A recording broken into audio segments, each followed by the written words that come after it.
রাধা রাধা রাধা রাধা রাধা রাধা রাধা বলো ওরে মন যদি যাবি মধুর বৃন্দাবন। একটু বাহুগুলো হেলে দুলে। রাধা রাধা রাধা বলো রে মন যদি যাবি মধুর বৃন্দাবন। রাধা রাধা রাধা রাধা রাধা বলো ওরে মন যদি যাবি মধুর বৃন্দাবন।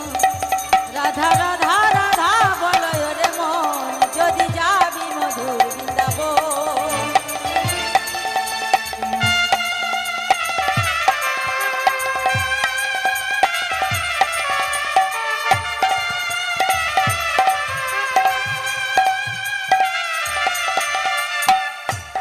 কি বললে? এই যে রাধা নাম, এই রাধা নামটা হচ্ছে দু অক্ষর, কিন্তু এই রাধা নামের কিন্তু বা অনেক অনেক মহিমা, এবং এই রাধা নামের মধ্যে যে সুধা